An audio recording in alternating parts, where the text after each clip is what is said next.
Working? Looks dark. Now it's on.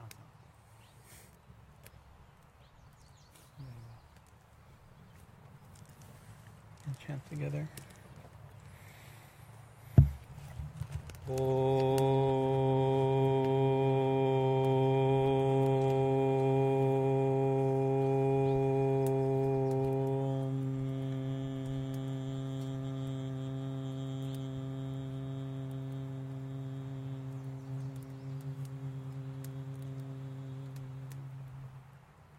Om Mangalam Gurudevaya Devya Matriksha Mangalam Mangalam Bhakta Brindevyu Sarvalokaya Mangalam Om Stapakaya Chadharmasya Sarvadharma Sarupine Avatara Varishtaya Ramakrishnaya Mangalam Om Sarashiva Samarambam Shankarachara Majjamam Ashmarachara Prayantam Vande Gurum Paramparam Om Guru Brahma Guru Vishnu Guru Devo Maheshwaraha Gurureva Param Brahman Tasmai Sri Gurave Namaha.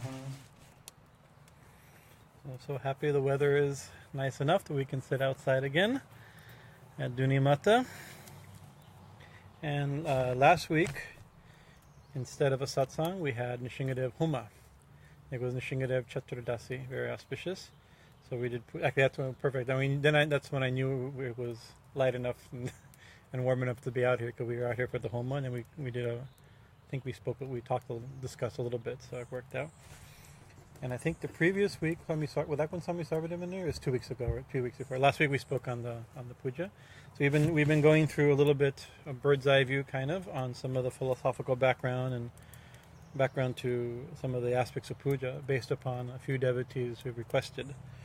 And we haven't talked about these things. We used to talk about these things a little bit. We did Bhuta Shuti a few times and Dhyan mantras, and it'd be nice to go through this again and record them properly.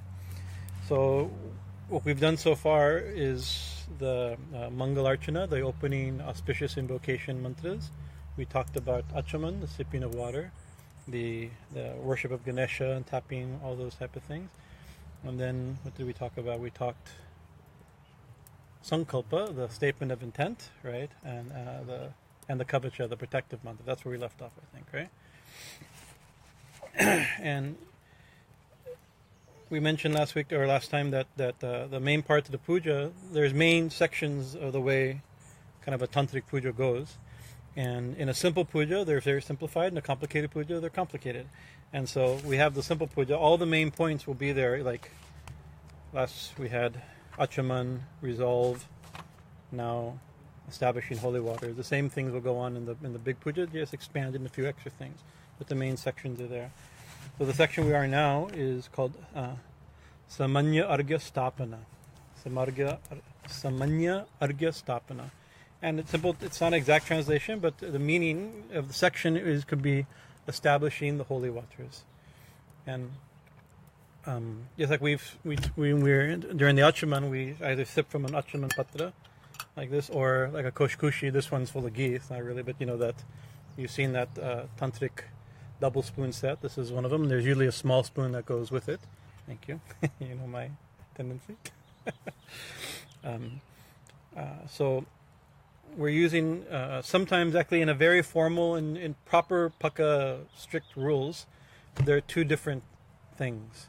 We have a small thing like this for the sipping of water, and a separate koshkushi, or separate cup for holding water for offering. They're usually not the same. But in popular use and in Dakshineshwar, and the way we learned it from the Dakshineshwar priests, they do everything with the same. Everything's done with the koshkushi. So we've may actually be a slight mistake, right? But it's actually but we're following great people. Doing the slight mistake has perhaps become tradition. Sometimes you'll see like in a formal puja done to Ramakrishna mission, right? They don't have a separate cup, but you know the water pot like this that they use to fill the koshkushi, they'll sip out of that and then purify like this. So kind of what having a separate thing, but the point is that the koshkushi or the Achaman Patra will be used. The water from that will be used in every aspect of the puja. And so that water that we're using has to be it's holy water. So how do you make it holy? So stapana, samarga stapana, is establishing or invoking, sanctifying the water and establishing the water. In a very elaborate puja, like today I did a puja at somebody's home, right? And so at the same time of establishing the koshkushi, we also established the kalasham or gatam, right? The water pot. In front of Ma, you'll see in front of the Kali image, there's always a water pot. We covered it with kumkum and sindoor like this. That one stays there. But when you do a regular puja also, usually the water pot's always established. Mangal Ghat or Kalasham, South India, North Indian, they say it differently.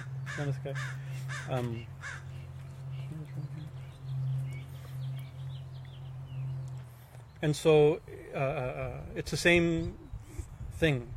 When you establish the water pot becomes, it's a pot and it has mango leaves and a coconut and like this, and it represents very, very elaborately represents the Divine Mother, represents the entire universe, the womb represents the human body, represents Kundalini, all these things. Everything is in that water pot.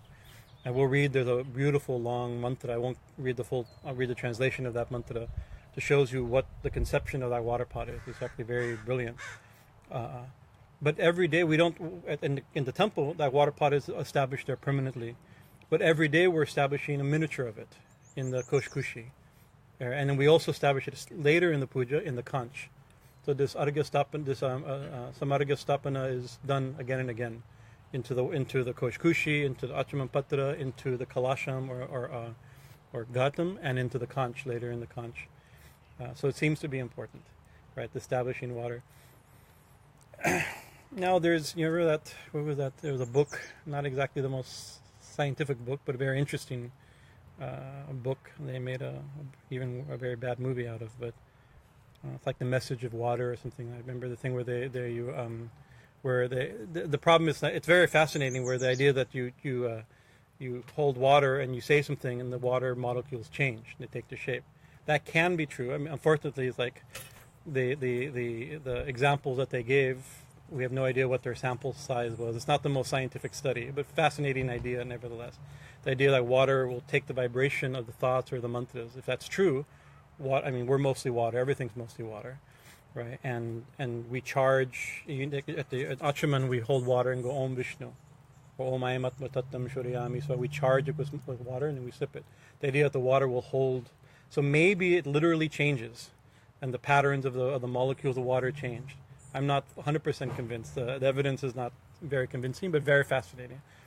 The theory, I think, is correct. Whether or not it's, vibrationally, I think it's true. It holds. And so what's being held, though? It's one of the things we do. I'll just go through the mantras. That's a better way to describe it. What we do when we do, I can demonstrate here, in a water pot or in the koshkushi. Underneath it, usually we take a little drop of water on our ring finger, and we draw a triangle, a circle, and a square. Right? It's a very simple yantra, and yantras primarily are based. The geometric forms of yantras are based on triangles, squares, circles, and lotus petals. Right? These are the basic patterns, and in a very super simplified vocabulary,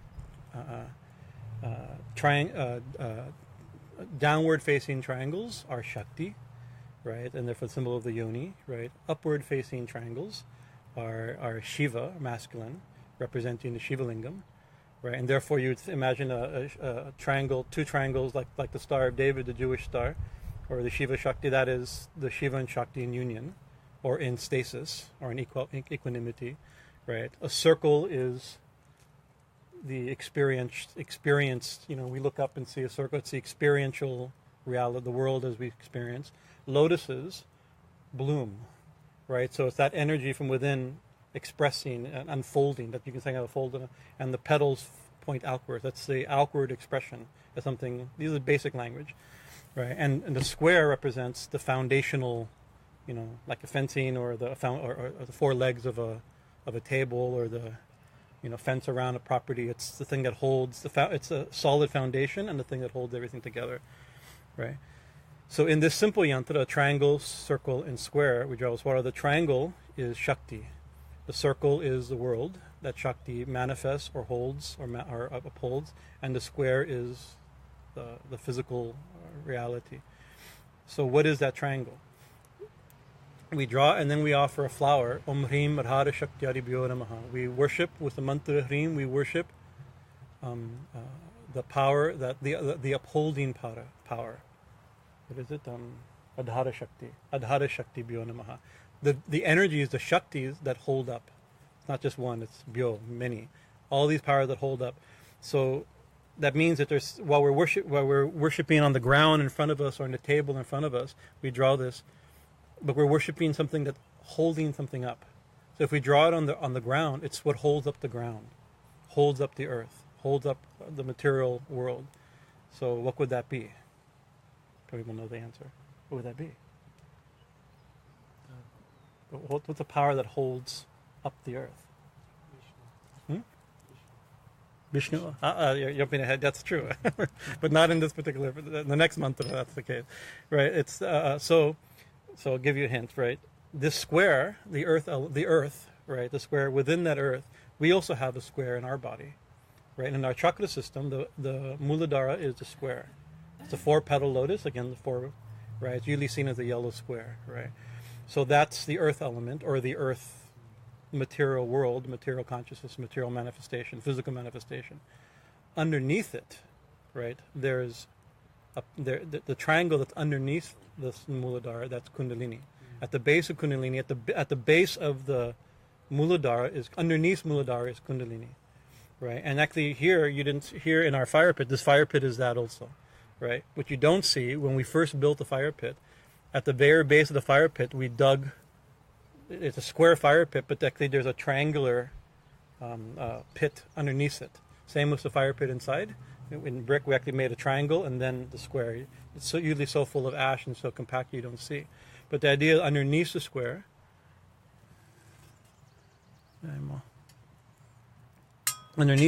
is this, the fire pit of consciousness, fire pit of energy, the Kula Kundalini.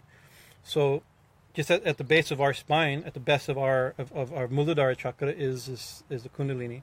Similarly, when we draw this triangle, circle, and square, we're worshiping actually Kundalini, right? We can, as yogis and tantric yogis, we try to visualize it within our body, at the base of the spine, whatever, like that. But in puja, that's not. We're doing it with our ritual items, right? Because at the base of our spine, the Kundalini, but the base of everything is Kundalini. Underneath everything, the thing that holds up everything. The Shakti, the consciousness and Shakti behind everything. In the Lita Sahasranama, what is that name? Chidagni Kunda Sambhuta. Right? She exists in the fire pit of consciousness. Chidagni. Kunda. Kunda means pit, and Chidagni, the Agni of Chit, of consciousness. Right? So underneath material reality, the sustaining power behind all that is the Shakti. Right? So even the simple act of the simple triangle, circle, square, offering a flower, Radha Shakti Adibhyo Namaha, we worship that power, or those power that hold up. What's that power? That's Kundalini Shakti. Then we take the either the koshkushi or the achaman patra or the cup like this, and we put it on top of it, right? So, or when we establish the water pot, the kalasham, and we'd put the water pot on top of it. Same ritual, same mantras are done, right? So, at the base of our being is this fire pit of consciousness and animating the whole thing. And then on top of it, there's this container called Bhajanananda, Ambikananda, or Tripti. It's our mental physical body. This is the pot, right? And so that's why even the shape of the kalasham is like a human, or like with the head, the coconut that gets put on the leaves, represent the senses and all this type of stuff. Or in a simple sense, even the water, even the cup or the kushkushi is a similar thing. It represents the body itself, right? And not just our body, the body of not just our body, it's the physical body, the physical universe itself, right? And then we fill it with water, or it's filled with water. We fill it with water. What are that? And then there's a famous mantra, Om Gange Cha. We do a mudra called Ankush Mudra. Looks like you're flicking somebody off, but we're not, right? We're directing, right? And Ankusha is. A few of you have probably ridden an elephant. Is it the goad? Elephant to goad. Right. Have you ridden an elephant? Anybody here ridden an elephant? so the elephant, the thing that the elephant driver uses to steer it's not like reins, like a horse or something like that. They usually have this thing with a hook, right? And it's like, and usually they just kind of, because of very thick skin, you kind of tug a little bit this way, you tug a little bit this way, and it directs.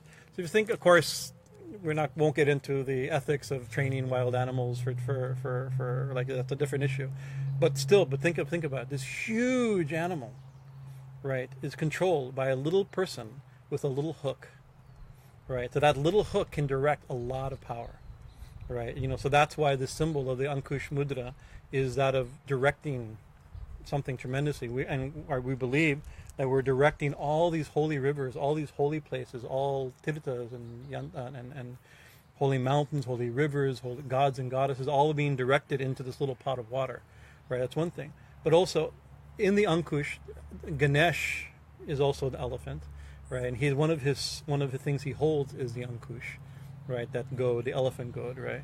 And the elephant is often symbolically assigned, representing the mind, right? And so with that goad, he controls the elephant mind. It's a huge, powerful thing, right?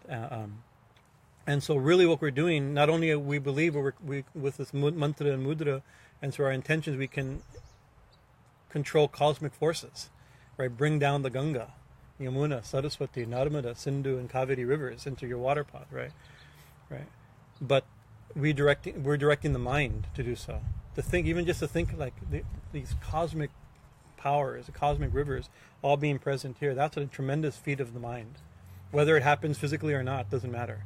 The fact that we can think that is really mind-blowing, right? Just the conception of it is inconceivable.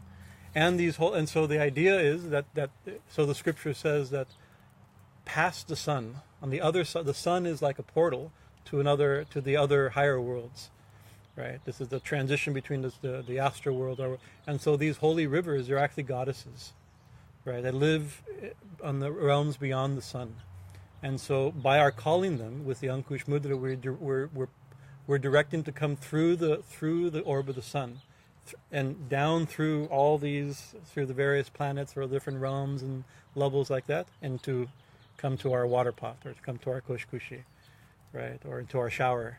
Same mantra can be done when you take a shower. Right? It's quite a shower if you can do that. It's a good trick, right? So and we believe and we have experience that this happens, right? But these esoterically, if that's not esoteric enough, the idea of directing cosmic goddesses in the form of rivers flowing through the sun into your water, that's pretty esoteric, right? Right. But really esoterically, these are streams of consciousness within our own body and mind. So a simple thing, like there's many mantras that describe the Ida, Pingala, and Shushumna, right? The three main passages as Ganga, Yamuna, and Saraswati, right? Sakala Tantra mentions this again and again.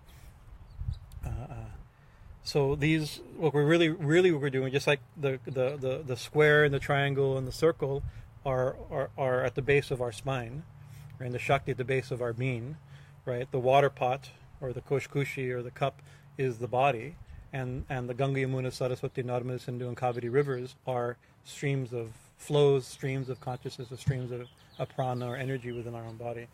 So this continuously mixing of our belief in the actual things happening in front of us, cosmic powers, and internal realities, right? These are in Tantra. All these things are continuously mixed, because we don't know. The thing is, we don't know how to like manipulate Ida, Pingala, Shushumna, right? Right. So that's not. We don't even know what those are. We have some idea. We can maybe do this or something, right? But we don't know what, like, everybody like awaken. Grab your Kundalini and pull it up and offer it to we don't know what that means, right? But we can do this though. That we can do, right? So if we make that ritual act the same as the internal act that we're trying to do, right? Then we can accomplish something. We don't know how to do these internal things, so we attribute, or we assign, or we make a correspondence between external actions and internal realities. Then we can, by doing the external actions, we can affect internal states and realities also. So with Ankush Mudra, we touch the water pot, or the Om Krom Gange Chodamuni Chaiva Graveri Saraswati Narmade Sindhu Kaveri Jalesmin Srehinkuru. May those holy waters be present here, right? Kuru Kuru, may they come by my request, right? In the and so in the Koshkushi, which is this larger thing here, there's usually, so that's a very interesting. It's only really used in pretty much Bengal Tantra, this particular utensil, right? It's a very Bengali. I mean, it's come to the rest of India, but through Bengali tantrics, through Bengali. You go to South India, you see at the Ramakrishna Mission, because they're doing Bengali Puja in South India. So they're using Bengali items, but you won't find them in a Bengali shop. I mean, in a South Indian shop, you really only find them in Calcutta and like this, Kali Ghat and things like that. And even now they're getting less and less easy to find. In America, you can only find them at Kali Mandir, as far as I know.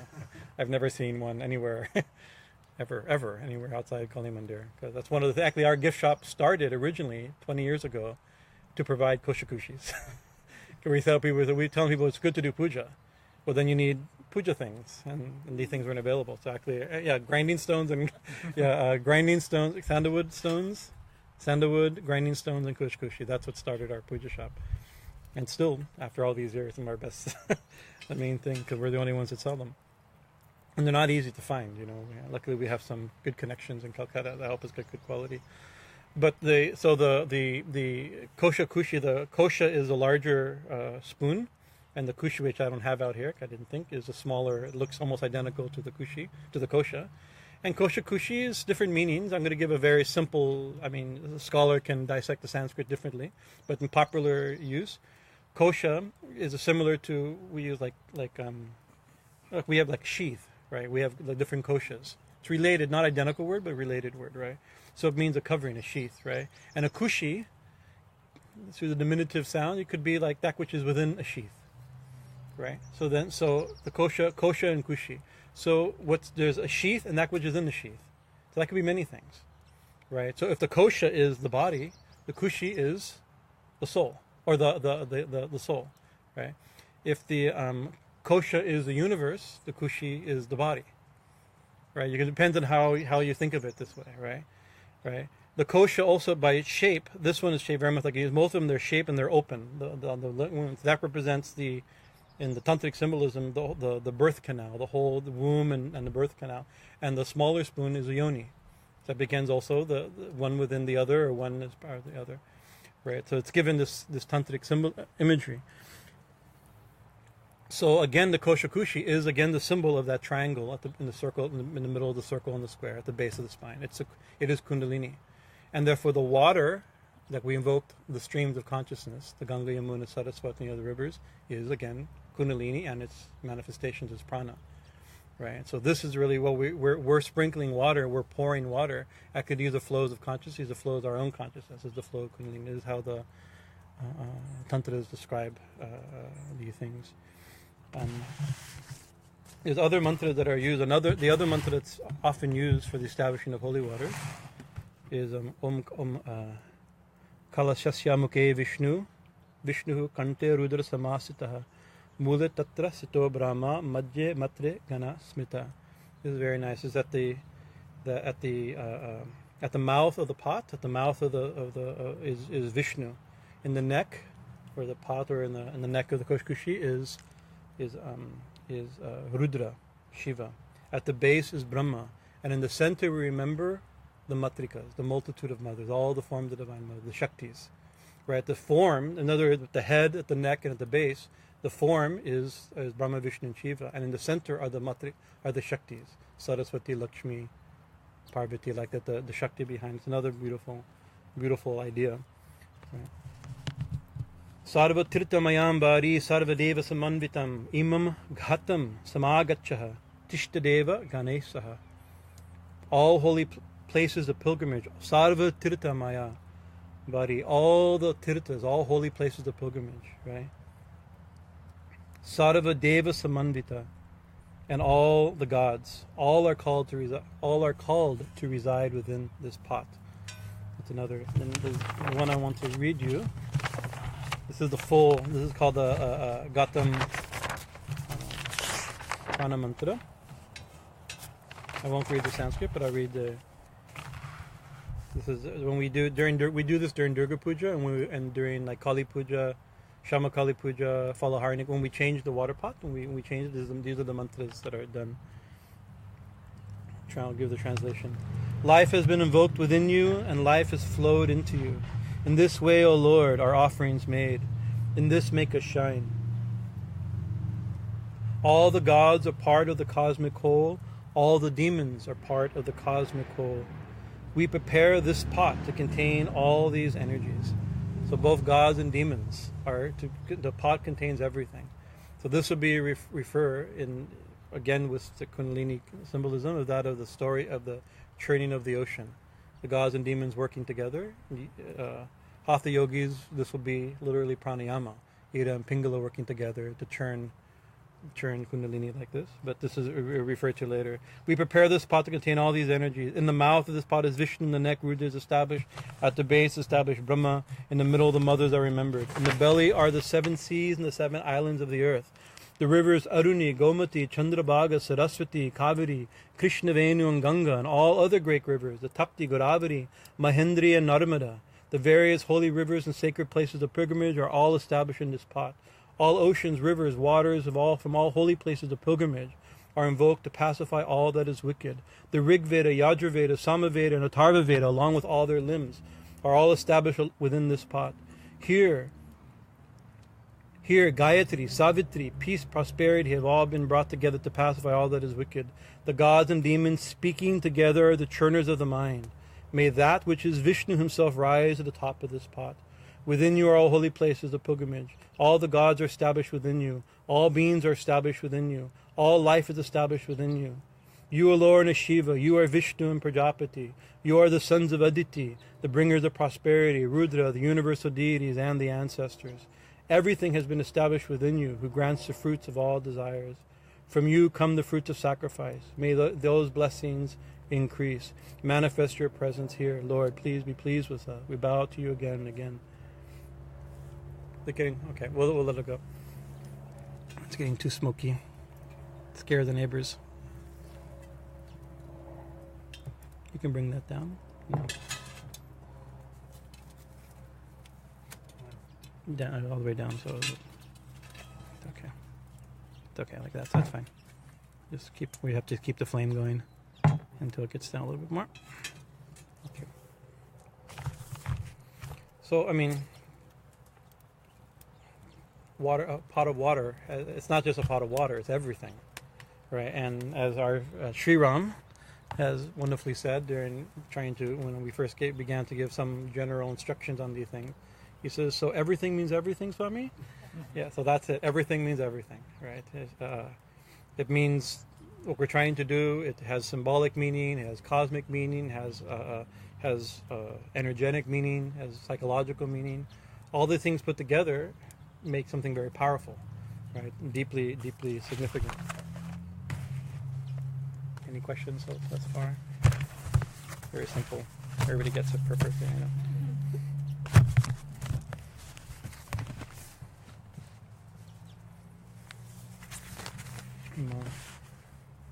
So when this is done, when the water is seen as Kundalini and like this, then that water gets sprinkled, that water gets poured, that water gets fed to the deities for sipping, for bathing, for purifying everything. That water gets used for everything, right? It's sanctified water. We believe it's like the Ganga, and all these holy rivers. But really, what we're doing by even when we go to the Ganga and we go to Rudraprayag and gather water and take it to a holy place and bathe. People get water from the Ganga and they go to South India and bathe Rameshwaram, Shiva with Ganga water. Well, we're actually going to the Ganga, taking that water and bathing Shiva in South India, right? Right. But that very act is taking our deepest, our thing most dear, right? Symbolized or actualized by a pilgrimage, a difficult pilgrimage to gather some holy water. But actually, there's water in South India. There's rivers in South India too. It's like what's necessary is this consciousness, is our devotion, our own awareness. Is what's being really offered. Because, in one sense, it's just water, right? In another sense, it's all the holy places. It's all holy waters, right? And so what's the difference between, unfortunately nowadays with pollution, there's not a lot of difference between, regular water and Ganga water, unfortunately, but still, Neem Karoli Baba made a great statement, all rivers are Ganga. Simple river, so of course not all rivers are Ganga, but all rivers are Ganga if you see them properly, Or Swami Omananda says, you step over one rock to worship another rock. They're all rocks, but still, certain rocks are certain rocks, if you see them properly. You see one rock as Shiva, the other rocks you see as things you step over to worship Shiva. It's a matter of consciousness, ultimately. So when we do it, then there's mudras we won't go so much into, but as there's mudras that are used to purify and to turn to amrita, like this. And these mudras are a very interesting topic also. They mean everything, right? They may have so many things. Actually, I think we will talk mudras in another future. That's a known topic that deserves its own discussion. Very fascinating topic. But talk them later. The next section is Dwara Devata Puja, worship of the deities of the door. Dwara, or gate. Haridwar, this word, the door, the gate of Hari in Rishikesh, that Haridwar is a gate, so that Dwara, door. We get the word door from Dwara, right? So we get our English word from there also. And last week, Nishingadev, that we talked about Nishingadev as a gatekeeper, where things meet, where worlds meet, where anything meets. It's a powerful. Whenever anything with two worlds meet, there's some beauty, some power, some danger, right? And you can see when you get home, it's different when you're outside your apartment than you're inside your apartment. What's the difference? Is sometimes it's only a few inches, just a doorway, right? But you feel like, oh, I'm safe. And you close it, whew, I'm in my own space. Like there's that transition is between here and there. It's two worlds. They're not big worlds. One world is your apartment complex. The other one is your house, your apartment, right? But that little thing is even that becomes, imagine between like material world and the heavenly world, or between life and death, right? Or any transition's a dangerous or powerful, mysterious place, right? Baba Rampuri has this line that magic happens where worlds meet. And he describes, it's like, of course, there's big ones like hospitals, airports, cremation grounds, or cemeteries. These are where worlds meet, right? But temples are also such places, right? This is where two worlds meet. We're actually a temple, or tirtha. A tirtha is, the definition of a tirtha is a crossing over place. Right, but a crossing over, a bridge between two is a tirtha. You can say like a bridge, a place used to cross from one to another, right? And so that means it's a doorway. It's where two worlds meet. That's a tirtha, right? It's a marked place. The tirtha is not just. There's many places. There may be a large border, but a few places where you can legally cross a border, right? There's places that are marked as safe places to cross, right? Not every place is a safe place to cross. Right, some by legal requirements, some by just common sense or habit or tradition. Oh, if you want to go over there, we need to get on the other side of that mountain. Well, go that way. There's a way. There's a clear way. I just go this way. You can, but it's dangerous. You can't get there from here. You have to go the proper. You have to go the proper way. So the tirtha is a crossing over. Is not only a meeting place, but a marked place for crossing. And so when we say Sarva Tirtha, may all tirthas be present here, may all holy places be present here. Tirtha also means a place of pilgrimage, right? It means crossing, a holy place, and a place of pilgrimage. Tirtha, we call it Tirtha Yatra. We go on pilgrimage to tirthas, right? Even you can get your Indian passport stamped as Tirtha Yatra as your goal, right? Rather than, it's just easier to get a tourist visa when we go to India. But I know somebody's no, I need a Tirtha Yatra. He wants his visa stamped as I'm going on pilgrimage to holy places. Right, he was going someplace to take a bath. I one time I had to, back when you could still go to the Indian consulate and get your and make an argument for your visa. Now you have to. It's very impersonal, and you can never talk to anybody. I don't think it's become complicated. But when I think I think you drove me, or we went together. Yeah, that's right. That was that year, right? And I was dressed not quite like this, but almost like this, slightly more dressed than I'm not, but like this. And the lady at the counter looked at me and was like, "Are you going for preaching?" Right? You know, because like, it's the wrong visa if I'm going for some preaching work. He says, "I'm going for bathing."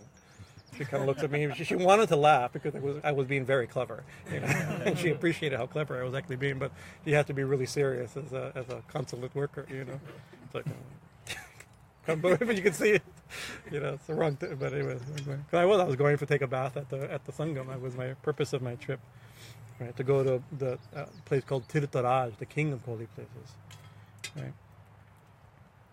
So pilgrimage. So Tirtha is a crossing over place, a marked place, and a place that you want to go. If you want to touch the other world or another world, you go to a place that for generations have been a place. I mean, you go to Rishikesh, you go to Allahabad, to Prayag. Since the oldest scriptures mention people going there. Right, it's a very ancient of ancient holy places. We don't have to make it up. It's there. It's been there. It's established. Right. There's even the British set up their train routes after the Indian yatras. Right. They set wherever they're really at any given time. It's really amazing. Any given time in India, there's millions of people on pilgrimage. Right. Most of which to go take a bath someplace. Right, very interesting. That shows a particular thing. There are millions and millions at any given time, right? That's where most so much travel is this way. So a temple is also a pilgrimage place. It's a tirtha, right, where worlds meet. It's a place where either mysteriously some opening has happened, right, or somebody discovered there's holy places and groves and forests, and you can see something that's been holy and people discover it, or people create it. They create. They dig cut a hole in the fence between worlds, right? And so in a temple, especially with a deity, when a deity is awakened, right, the deity becomes the tirtha, right? That's because what do we do with prana pratisthana? We take the belief is that the divine world, the divine being, seems maybe symbolic, who knows how, somehow or another, seems to inhabit a physical place, a physical statue, a physical some place in time and something in time and space, right? The timeless touches time. The formless inhabits a form. The spaceless is someplace, right? This is the mysterious thing. This is what happens. This is the temple, right? And so in not just in the temple, when you do puja, that's what happens. You're creating. You're putting two worlds together. Right, and therefore the place itself becomes a doorway. Every place, the altar, what you're doing is where two worlds meet, right? The altar Rama not just two worlds, many worlds meet, right? The astral world, the spiritual world, the psychic world, the human world, as well as this is the idea. While the spirituality is everywhere, it's not seen everywhere, so it's made obvious in a certain place, right? Behind, Laguna Canyon Road we can hear it. We know it's all along the fence. But if you go over by the Shiva Lingam and you peek under, you can see it. There are certain places where it's obvious. It's there everywhere, but certain places it's more obvious, right? Traditionally there also. So the Dwara Devata there's deities that are, we believe that they're protecting that transition place, right? Or they're the transition place itself, right?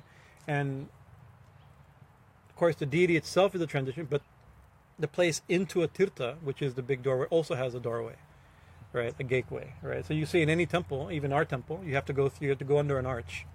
Arches are very famous for this. Arches are gateways, right? So you have to actually go through 3 gates before you get to the front door. Right, you go through the outside gate, and you come to the arch, and you get a second gate. You have to go through several locks, right, and then you get to the door. So, and you see at the second door we have also deities. We have Lakshmi and Saraswati, right, and actually the deities that are worshipped in elaborate puja, the deities that are worshipped at the gateway, at the doorway, what are they? They're not yet. So there's Vignan. Vigna means obstacle. The first deity is obstacles. The deity that creates obstacles, right? Because actually a door is an obstacle. It's also the way past an obstacle. It also removed, but actually a door is put to create an obstacle to people to come through a gateway, right? So obstacles themselves is important. Then you have Vigneshwara, the Lord of obstacles. That's Ganesha. He opens. He's both big, even bigger than me. Sits right in the middle of the way. You know, it's like he's the door, and he's the one that steps out of the way, lets you through, right? He guards. His original creation was to guard the pit where Devi was bathing, right? Even from Shiva, you know, he's guarding, right? But now he's been given a place after his wonderful drama that we know. He's been given a special boon that he will guard, and when those ask him, he will step out of the way. Yes, come through, right? Lord Ganesha, I want to see your father or your mother. Yes, come through. So there's Vignan, then Vigneshwara, the obstacle, and the one who removes obstacles, right? That's a perfect symbol of a door is either closed or open, right? Ganesha is both the closed door and the open door, or the opener of the door, or the closer of the door, right? Then Chetrapal, the protective deity. He's the protector of a place So the Chetrapal of a Kali temple is, you know, Bhairav, Mahakal Bhairav. So we have. He also lives underneath a tree. You can look at, and what he's actually here. He's guarding the back door, right? And he's looking through the window to see Ma, right? So he's a protector. He's a fierce form of Shiva that protects temples. Right? He protects Shiva temples and Devi temples. It's called Chetrapal Bhairava. All right. Then there's Saraswati and Lakshmi. Right. These are also, because what are the ways? That's a place where two worlds meet, isn't it? In art and beauty, right, and in knowledge and wisdom and prosperity and health. These are all qualities of the Mother Goddess. These are qualities of the Divine Mother herself, right? When they touch the material world, they become wealth, happiness, art, sophistication, education. You know, all it becomes Lakshmi and Saraswati, right? And so the Divine Mother, the divine touching the material world is Lakshmi and Saraswati, and Lakshmi and Saraswati are also gateways to the spiritual world, through art, through refinement, through beauty, through, you know, these are also ways these are also beautiful doorway deities, right? So that's why we have Lakshmi. And we were deciding when the architect designed our entrance, he created these two niches. He said, "Oh, you're going to put deities in there." It's like we had no plan to put it, because we're trying to kind of fit into the neighborhood a little bit carefully. You know, it's like we have a nice little cottage. It doesn't look like, we don't have big domes, and but okay. Then we're like, what do we do? A very common set is Ganesha and Hanuman. These are often these are also protective. That's a very common deities outside temples, or Jaya and Vijaya, you know, things like that. We're thinking what to do. It's like, actually, being like we're in a public place, right? And so Lakshmi and Saraswati are perfect. Not only they're very benign and beautiful, but they're also the energy worshipped and it spills into the neighborhood as prosperity and beauty and learning, and you know, does good to the neighborhood, good to the community, right? So they were good, and we found these Lakshmi and Saraswati. Then there's also Ganga and Yamuna, right? These are two more. They're also worshipped at the doorway, right? These are also, but again, Ida and Pingala. These are all things that the way you go through, right? You have on two sides, you have Ganga and Yamuna, or and in the center you have Saraswati, right? So in rivers, right? So you have Ida and Pingala, and in between is the doorway. You have to go through these to get the real doorway. Actually, the real doorway is considered here. So you have to go through Ida and Pingala so Lakshmi and Saraswati are also, Ganga and Yamuna are also worshipped, right? And then there's Astraya. It means the weapon, heavenly divine weapon. That's ultimately, there is still protection, fierce weapons, fierce deities. In the Sri Chakra, in the Devi Bhagavatam, it mentions there's an extremely elaborate description of Devipuram, of Manidweep, the jeweled island of the Devi, visualized as like the Sri Yantra, right? But given was lots of gates, because you know to get to the end you have to go through 9 gates to get to the inside of a Sri Yantra, right? And each one of them is described as huge walls made of silver and of lead, and these are all different tattvas they're seen as different chakras and things like different elements, and each one was very fierce devis, right? And in all the different corners of the gates, there are these fierce devis, each one with their consorts and their armies and their weapons and horses and elephants, and huge. It was described was kotis and kotis, millions and millions of armies of like that, and they're all with sharp weapons facing out, and they're screaming. It says, "Kill them, cut them, burn them, tear them asunder." Right? These are the ones. These are the gatekeepers we have to get past. Let's proceed very. So you have to approach the gate very carefully. Right? It's like Devi. We have I know somebody. It helps if you know somebody. That's called the guru. Guru is also a gatekeeper. We maybe give you have a secret password to get past a few of them. Like this. Yeah. So this is very, and so in elaborate pujas, these mantras are chanted for all these different deities of the gate, the Dwara Devatas. In very formal, we live in our temple, so it's not that we don't do this thing, but very often when the temple usually has its own, it stands alone, nobody lives in the temple, the devas live in the temple. So early morning in really traditional manuals or puja, the priest, part of the thing is and the priest wakes up and bathes and like that, and then he has to open the temple doors, right? And we've seen this at Dakshineshwar. We've gone at Mangalarti, you see when they first go to wake up Ma, right? The priest comes, the first day they're outside, and the big locks that are hanging on the door, first they kind of take the lock and bang the door to let Ma know that we're coming, right? And then the big ring kings and the keys that touch the forehead, and prayers are dead, probably to Ganesha and the guardian deities, and then they're open, slowly open, and then more noise is made before you enter. Things are knocked, bells are rung to wake up the deity. Even the unlocking of the doors and worshiping of the gatekeeper deities is part of the daily worship, right? Even when you step into the temple, you step in a Devi temple. You step in with your left foot and you tap 3 times to remove any obstacles. These are also any obstacles there. Then you take it into a Vishnu or Shiva temple. You step with your right foot and tap, right? We do this actually in part of our temple. We actually do the point where you tap, right? We're still doing it, but we're doing it all in one. Sitting here, we're trying to do all that stuff.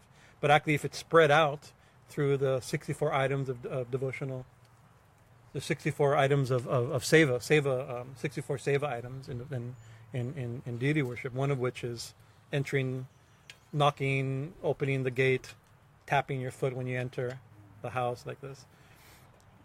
Even what is it you see in what would they call it in our Jewish friends? They have some scroll of the declaration of that Hear Israel, the Lord our God, the Lord is one. That's usually done, and it's usually put over or next to the door. And when you enter, you'll touch that and enter, as a talisman also to entering into your house for the first time, right? Also, there's a tradition. Also, the dorsal, what's it called? The threshold. The threshold, you don't step on it, right? You usually step over it, right? We're in a bad habit. We sit there and stand on the. But even Dakshineshwar, they tell you, like, as soon as you enter, if you're ever invited to go into the inner shrine, every time the priest says, don't step on that, step over. And if you step on it, they immediately come and wash it, and because it was again these are of course these are Ganga, Yamuna, Saraswati, Ganesha, Chaitrapal, Bhairava. All these deities are there, right? They're worshipped in there. You don't step on them; you step over carefully, and just that simple act of stepping over carefully is itself worship, respect, and giving respect to those deities, right? Also, it's traditional in Hindu culture not to speak to somebody through the doorway, or not to give gifts or give respect. When you do pranam, very often you're like, oh, please come. Like here we open half the door and hand out. Give our take the with the mailman stuff and give it. Like actually, proper thing is either you step out or have them step in. right? And even if you like, sometime here our doors are open, our big glass doors are open, and we're going around after a fire ceremony to give everybody ash. And I'm trying to. Sometimes it's not always possible to either. If you step in, I'll do. Or I'll step out to do it, but not through the door, right? There's a respect of that energy of that doorway. So in the daily puja, we sprinkle flour towards wherever the front door is, right? For us, it's you know where our door is. Yeah, I'm sure. Right? We sprinkle water in that direction, and then we offer flour. You'll see, probably you've seen me throw flowers in that direction, right? And it's Etaganda Pushpe Dwara Debatabhyo Namah. We worship the deities of the door. In one mantra, we do all those deities, right?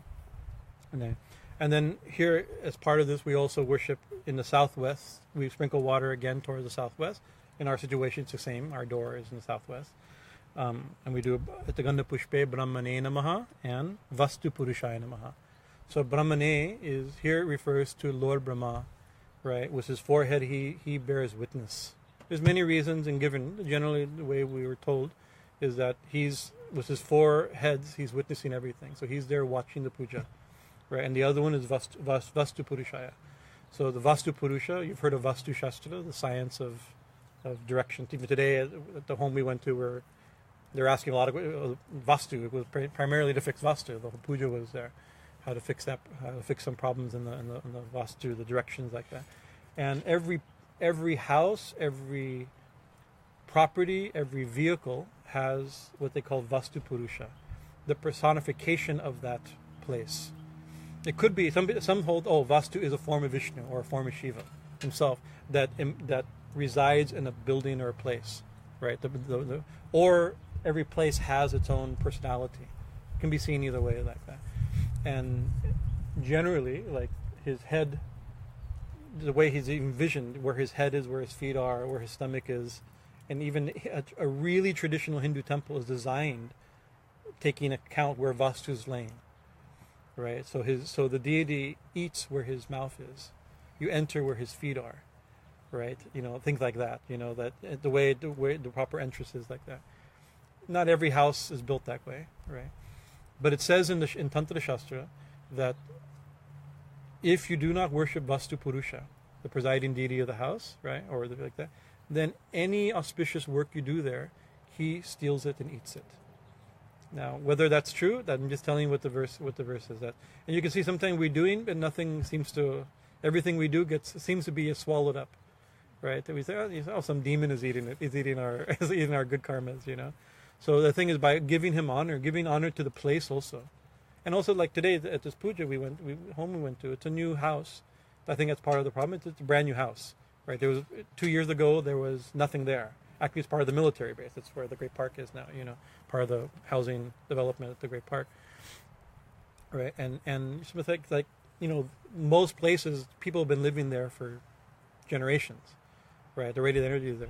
But when you first move into a place, the place has its own energy, has its own spirits, has its own entity. What's minimally the animals and ground squirrels and like that live there. And then all of a sudden we build our house and put up our fences and our get like that. So at the beginning there may be some transition, right? Nothing seems stable. Nothing seems, So I think it's something that Vastu has to be the both the spirit of the place, but also like the spirit in the lighter use of the word, like the mood of the place has its own. Every place has its own ethos or something. I don't know what the word is. I don't know the word. Ambient, something like that. But it has to be respected also. So we actually we personify it. We know the name. We know his name. It's Vastu Purusha, right? So Vastu Purushaya, Om Vastu Purushaya Namaha, by worshiping him. Right, but also our body is also a vehicle or also a house. There's presiding deity in our body also, right? We have to worship and honor him also. What time is it now? 6. We're going to do the next little section. Bhutta, that's Dwara Devata Puja. Bhutta Sparana. Bhutta Pasarana, sorry. Lots of weird. My puja book has these titles. We don't say the titles in puja, so it's like, oh yeah, I remember that. Bhuta, up, us, Bhuta apasarana. Apasarana is the removal or destruction or chasing or cleansing of bhutas. Now, bhuta has two meanings. What are the two meanings of bhuta? Spirit, ghost. Spirit, ghost. That's one. That's one of the meanings. Element. Spirit. Yeah, bhuta means ghost or spirit, and it means element. Right. The bhutas are the panchabhutas: earth, fire, water, ether. Right. Those are the five elements. Not the periodic type table of elements, but the perceptual elements: earth, fire, water, ether. So bhuta sparana means to purify the elements. Right. But here, it means that also. But here, the idea is that not only we're also we get. I think in English we have this term in religion and in anthropology of elementals. You've heard this term, like it's a category of spirit, a semi-divine spirit, but they're can't say they're low, but they're elemental. They're base. They're there's water spirits and fire spirits and earth spirits and like that. In modern witchcraft and things like that, we use this type of language to describe that. Who's your elemental and things like that. You'll start like this. So it has a similar. That's where the words have a similar meaning. So here it means bhuta means ghost or spirits, right? We sometimes go to this boot action. Right, there's been a lot of boot action lately. You feel seems to be some ghost activity or something. And so the idea and the belief is that we're in the physical world. Our big problem in the physical world is physical people, right? It's like ghosts are not our problem. It's like people are our problem. In physical, our behavior, and people are going to react to our behavior is physical people. They're either going to support us or obstruct us or try to steal our stuff or whatever, right? But in puja, we're doing something different. The world's a meeting, right? And what are we dealing with? We're dealing with this power that sustains everything, right? The Dhara Shakti, right? So we're awakening Shakti. We're worshiping Shakti, right? Enlivening Shakti, and that can attract attention, especially when we're also opening gates between worlds, right? Not everybody, I was remembering the other day, showing somebody the backyard, showing somebody the garden here, like going, oh yeah, before this fence wasn't here, everything was all open. How wonderful it was all open. We can look out at the hills. Everybody can look into the temple. It was very wonderful. Right? Slowly over there, for privacy and some other reasons, fences have come up and plants have grown, and now we're in a little secluded grove. It's very different than it used to be, But why? Because I have a fire going, and I built a clay house. The local government may want to know about this. I don't think they watch Facebook, so we're pretty safe based on that, right? Right. So now, in order to do this, we have to create a little bit of protection, because not everybody would like what we're doing here. Before we did all this, it was good. It was actually good. People saw what we were doing, and we saw everybody. We were all open.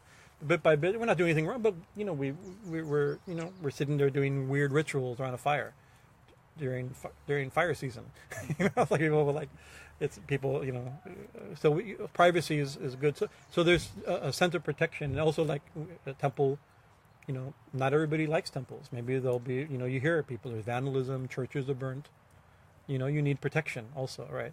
So similarly in the spiritual world also, as we begin to do them, we open up, we may get attention, right? Draw attention, right? That there may be, and ancient world believed, that there are entities and spirits of a place and other places, or maybe even within us. Maybe the spirits don't have to be externalized. They can be aspects of our own self that are sabotage our own. We can see sometimes we sabotage in our own spiritual life, not blame other.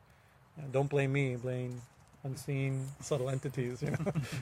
Right? It's sometimes a cop out to blame it on ghosts and spirits. Right? It's just our own low consciousness, whatever it is. So the more elaborate the puja, the more sacred the act, the more powerful the ritual, the more protection is invoked in puja. So when you're just doing japa, we talked about this a lot when we talked about the last week or 2 weeks ago on the kavacham, on the armor mantra, right? There's another level of that. So when you sit for japa, you just sitting there and thinking of God is sufficient. You still look Ganesha, you remember your guru, you use that, that's sufficient. That it's self divine remembrance. You raise your vibration, nothing low can attack you. If you have a high vibration, nothing low can attack you, right? But when we start doing rituals, we're trying to have a high vibration, but we have an astral vibration. We're dealing with energy things. This is that we're using the in-between world to get to the spiritual world, right? And therefore we need a different level of protection. There's Swami Ramatirtha, the great non-dualist saint. He went to a village above Rishikesh in the Himalayas, and he says, "Is there a cave? I want to meditate someplace, right? And I want to be loose." I said, "No, Maharaj, don't go there. There's a cave there, but it's full of ghosts. It's killed people. Anybody goes there, it breaks their neck. Don't go there. Many people have died. Many sadhus have died." Ha! And he has this great line. He says, "I go blazing fire, where I go like the blazing sun. Wherever I am, darkness flees, like the sun." And he was there a couple months prior. Never saw a ghost once, right? Because he was a blazing fire. His consciousness was not like that. But our problem is, not that we have all everything, but we're entering an astral world. And when you start doing pujas and pranas and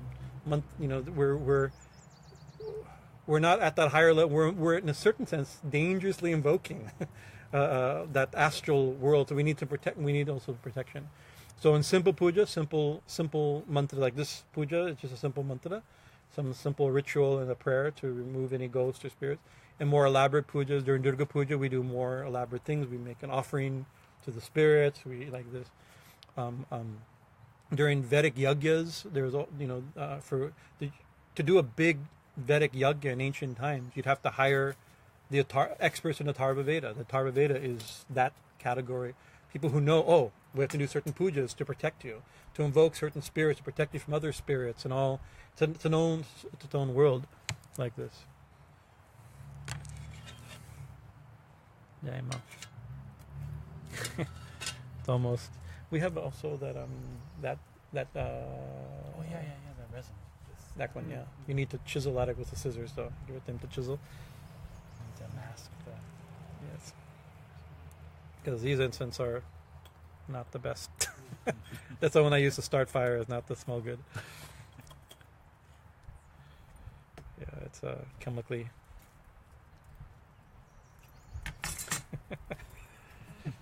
Attract unwanted attention or allergic reactions, whatever it is. But anyways, so here actually what's done, you may have seen this. I don't know if you've seen where we take some rice and we sprinkle it around us. So rice has we take a little rice and we chant a mantra, Pat. Pat is a protective. It's a aggressive. We haven't talked about this, feminine and masculine and neuter, not the word, neuter mantra. Yeah. Not the word, yeah, mantras, right? Certain mantras are feminine, and like for instance, so it's said in Shastra is Swaha, Swadha. These are examples. Vashat, Vaushat. Swaha, with the Chandi says, with the mantra Swaha, all the devas are fed. And with the mantra Swadha, all the ancestors are fed. Right? So this is a nourishing, divine, like that. Namaha and certain mantras like that. These are just statement. I bow. Right? They don't do something besides express our humility, humble ourselves. And then Hung and Pat, similar, like these are considered aggressive mantras. They're protective mantras. Like it, you want to chase away a cow, a monkey, or a dog. Hey, that type of thing. Or it's like they're sharp. Like it's having a gatekeeper. Then somebody's coming too close. Hey, pointing the spear. It has a point. These mantras have a point. Right, so we chant the mantra. We chant the mantra Pat into rice, just like we can charge water. We can charge rice. Has a quality. What do? We chant Om Namah Shivaya Swaha. We chant. We're holding rice. We chant the mantra, and then we do. So we're chanting the mantra is what we're offering, but we're using it through rice is believed to hold vibration. We do weddings. What do you do? People pronounce their blessings and sprinkle it on the groom and bride. Right. Come bless everybody. Take them rice. We'll bless the groom and bride. right? It's the rice is believed to hold the blessing, right? This is why yogis are very careful about rice, right? All food holds vibrations of who cooks it, but rice especially is. Therefore, I know a lot of yogis, a lot of devotees that they'll eat outside. Most people, a lot of devotees won't eat their own food. Thakur didn't like people eating outside food. Sri Ramakrishna had very little dietetic rules. He left it to the individual for rules of diet, right? But he said, cook your own food and eat it. He didn't like people going to restaurants like this. So because the vibration of the people who cook go into the food, right? But many devotees, they'll eat other places outside, but they won't eat rice or grains. Rice or grains only eat cooked by themselves or by devotees or in a temple like that. Because it holds, and why on Ekadasi people fast from rice. It's believed that rice holds vibrations all the time, but on Ekadasi we're really sensitive to the vibrations in food, more sensitive than usual. And therefore very serious spiritual aspirants will avoid rice on that day, so not to influence their sadhana. Right, that's a common thing. So similarly, here we're charging with this sharp, fierce, protective, violent mantra pat, right? And then we take there's a mantra Sarva Vignan Utsaraya Hunpat. Sarva Vignan Utsaraya. May all obstacles, right? So you're directing it to all obstacles, right? So all obstacles here, and this is about ghosts and spirits and entities and energies like that. Then it's sprinkled, so that wherever, so you imagine these are like bombs, right? These are the rice has been charged with explosive, sharp mantras, and then sprinkled everywhere, wherever they fall. You can imagine like this, this is how it is. And it's destroying or chasing away or reducing the energy or strength of any obstacle creating spirits. Now that's important because it's not just all spirits, because we're all spirits too. And there's also the spirit, like I said, the spirits of water, the spirits of a place. So you're not going to get rid of all spirits, all entities, all subtle energies, right? It's the ones that create obstacles, right? The ones that are causing trouble, that will cause trouble in what you're doing. And you can see, like, if you're doing a ritual in your home, or even or intimate personal experience with a family member or a lover or something like that, that's private. It's not done openly, right? Other times, other people can come in. You invite, oh yes, come in. You want something to do? People can come in and out of your house, but certain times, those people would be an obstacle. It's not so. Similarly, during a ritual is different than the other times. In a ritual, it's more protected, and so other times these spirits are welcome. But during the ritual, I know people who claim to have astral psychic type of vision that can see or claim or believe they can see the multidimensional universe we're in, right? Friends that don't have to remember when to swerve or not, because whether or not the things they see are physically there or not, that type of person. And they say during this part of the puja, they leave, right? And they usually hang out just outside the door, which is where we have also worshipped, right? And then when the puja is done, they come back. Because this is their place also, but they're and also why are they here? Same, some of us, myself included, may be in the category of elemental, difficult world, obstructing spirit, right? You can see that not everybody. There's good people who come to temples, right? But it's not everybody knows how to be at a temple, and they're attracted. Same reason we're attracted. There's power, there's shakti, there's peace, there's something here, right? And we all come to be fed here, and they also come to be fed here, but they don't know how to behave here. Not everybody knows how to behave, so you feed them outside. And then you come outside, we'll get you some food. Don't worry. And so this is the next thing is that thing during elaborate pujas we feed them over there on the southwest corner, which is where directionally where that type of energy comes in. We actually during big pujas we take food out and give them. Everybody gets fed here, but inside they'll knock things over, and you can see something. Maybe it's just us projecting, and there's no such thing. But we sometimes see like pretty soon things falling over and things aren't going right. It's just kind of weird, like going, maybe we should. Anybody fed the Bhutas recently? And that solves the problem. Very often we seem to it seems to be our experience, So Sarva Vignanutsaraya Patswaha is mantras, rices, and then the very important mantra Appasar Pantu Te Bhutaha Ye Bhuta Bhuvi Samstitaha Ye Bhuta Vigna Kartaraha Tena Shantu Shiva Nyaya. Shiva Agnaya. Sorry.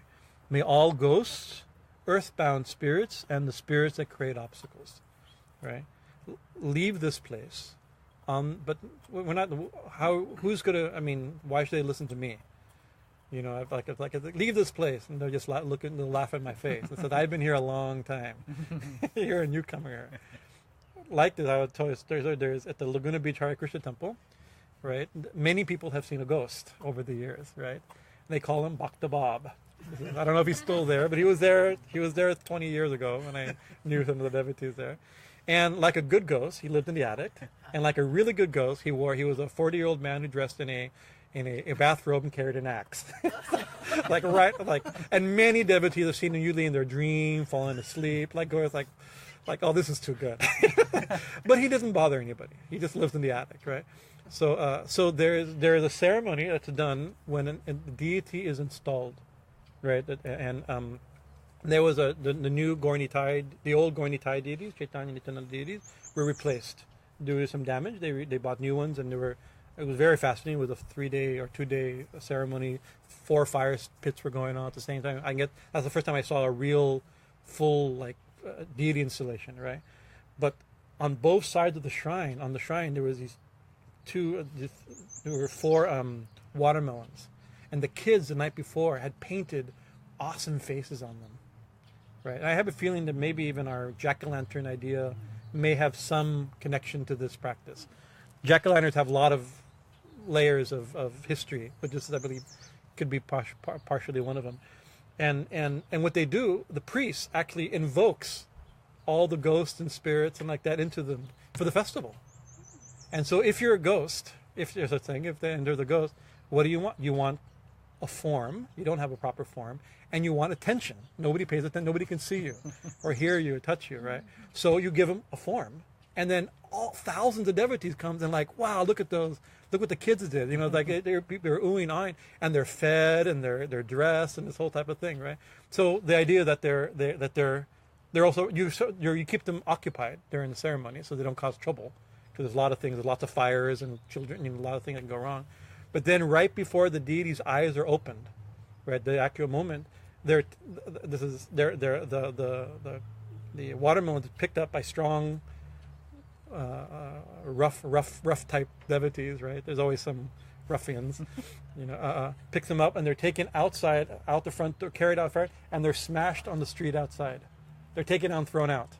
It may be not the best practice. It may be a little different, but it's a tradition.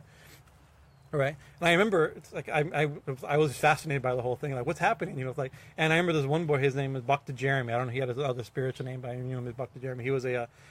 Before he was a Hare Krishna, he was a punk rocker, right? Full punk rocker, full of tattoos. And his first Sika was not a Sika. His first Sika went from here to the back. It was full. It was very interesting. He was a tough, strong guy. Lots of mosh pits and that type of it's like a big, strong guy. So he was one of the people who picked it, and he went like that. And as the 4 went out, and then he went out with his, and before he got outside the thing, it fell out of his hand, smashed inside. And then all the devotees like going, Bhakta Bhav, he's not leaving. He didn't go out. He's probably thinking, these devotees have come and gone. I've been here since 1932, and it was a Christian church. He's watched all this stuff. Very funny. But so sometimes they don't always leave. That's the thing. So, may all ghosts, earthbound spirits, and the spirit. What time is it now? 6:20. Okay, we should go. I'll tell one quick story related to that. There's another tradition to get rid of ghosts. That's a South Indian tradition. And my friend Chaitanya Bhagavat, he told us a story. He was part of the thing. That what they do, they make an effigy of a small man out of hay and grass. And they dress him in a t-shirt, he has a little baseball cap, like type of stuff, right? And he's worshipped and like this, right? And then they put a noose around his neck and drag him out, light him on fire, drag him outside chanting kirtan. It's like, so the story goes, right? But you imagine, like, this is like the worst. So what do they see? People outside who don't know what's going on, they see the Hare Krishnas dragging somebody on fire out of the thing with everybody's, some fanatical weird group like that, and they call the police. which come with guns. Like to save whoever's being lynched by the religious fanatic group. Like, no, this is, So I don't know. So our tradition's a little more gentle, right? We feed them, we ask them to leave during the puja, and during bigger pujas, we actually give them proper food and respect, and we give them a place. But this mantra says, "May all ghosts, earthbound spirits, the spirits of great obstacles, leave this place." I guess, that started me saying, if I say leave, they'll just laugh at me, like Bhakta Bob just laughed at them. All your mantras and mudras and everything's not going to do anything. I live upstairs, I'm not leaving, right? I've 4 presidents, I've lived here.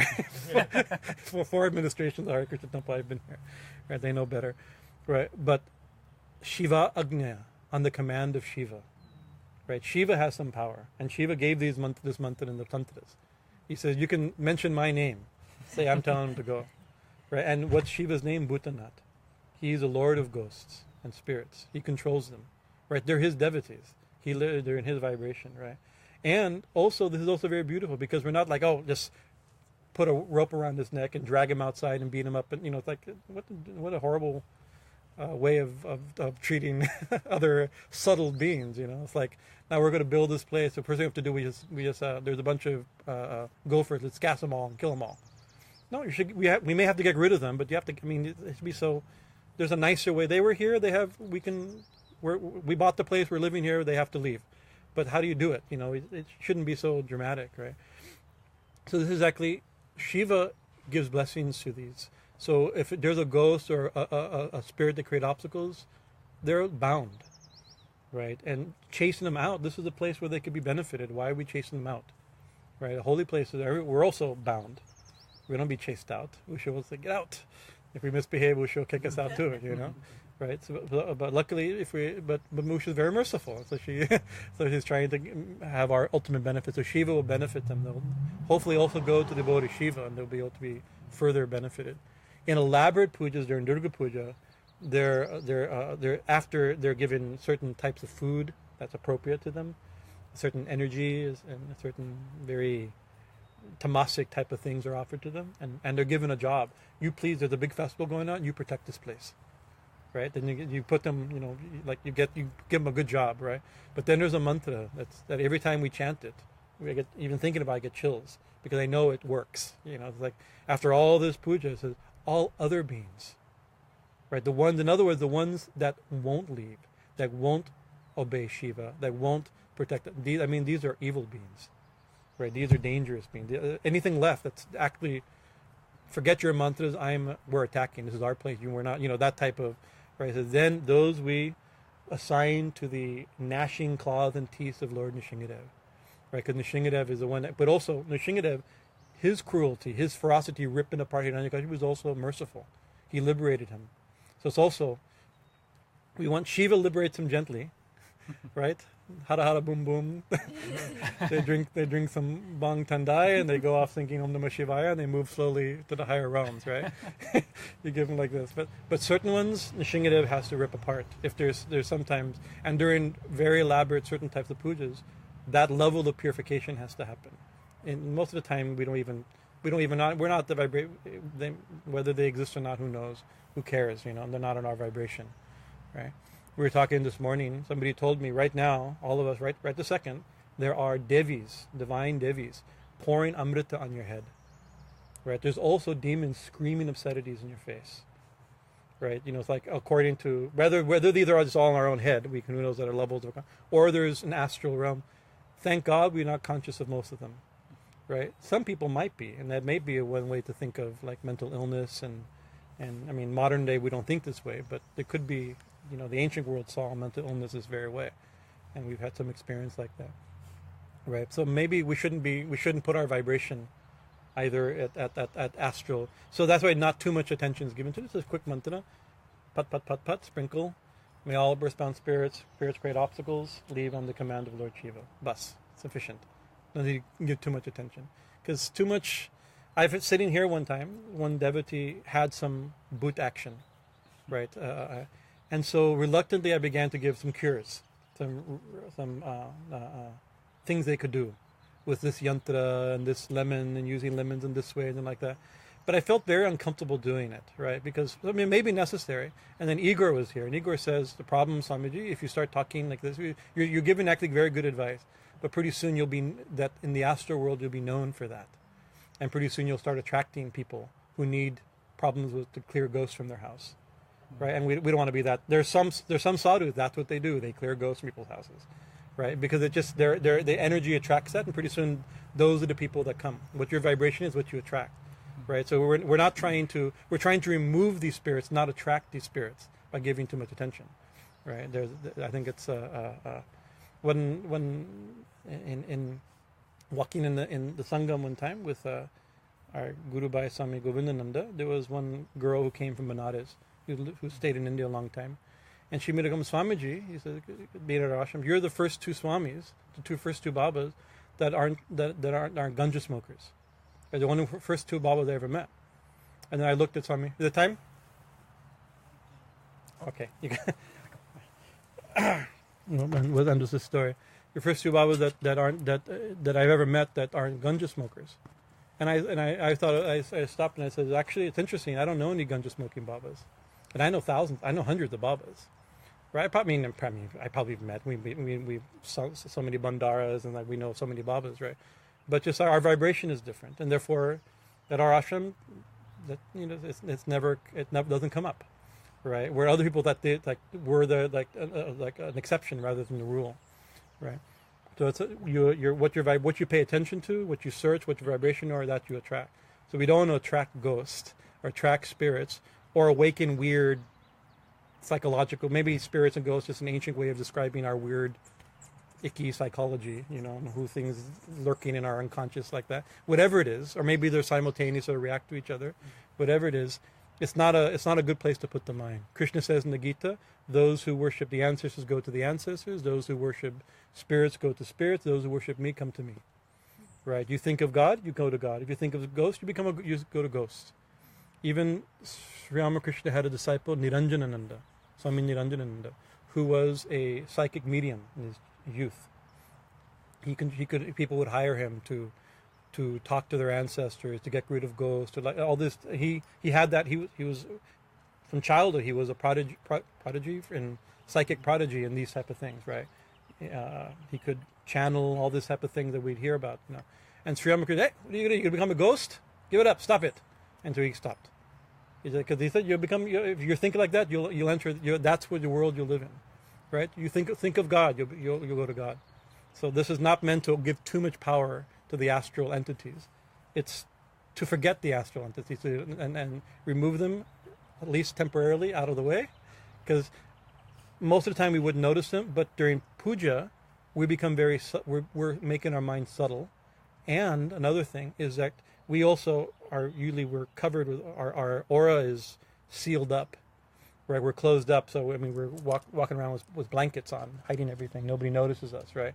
But in puja, you open things up. You begin to your normal defenses. That's why we have to invoke kavachas. Our normal defenses are down, right? We're opening up because we're opening up the different bodies, the different worlds, and therefore become very sensitive, right? And therefore we want to, during this time at least, we push these things aside. Hari Om Tat Sat. Just taking care of business, right? Yeah, Not giving too much attention. Yeah, no, you have to. Exactly. I'm not we at nighttime we go, we make sure the gates are locked, we lock the door, put the alarm, we go to sleep. We don't oh my God, walk walk with flashlight and a knife. It's because then you can see that can happen. All of a sudden you'd be obsessed with people can. No, we protect and hopefully nothing. And we pay attention. If something happens, we have to react. I sleep lightly. I sleep. I hear if a car drives up, I hear too much voices. I go outside, just make sure nothing. But you shouldn't become obsessed about it, right? It's housekeeping, it's safety, it's part of the puja also. It's part of these are all considered preliminary practices. They're not actually puja. We're not invoking the Divine Mother. We're not offering our devotion. We're creating an atmosphere where we can do this safely without distraction. Right? A foundation on which we can build our spiritual practice on. Hari Om Tat Sat. Jai Guru. Can you do the honors? Anyways, And also, it's good. We shouldn't talk about ghosts once the sun goes down. It's a bad rule.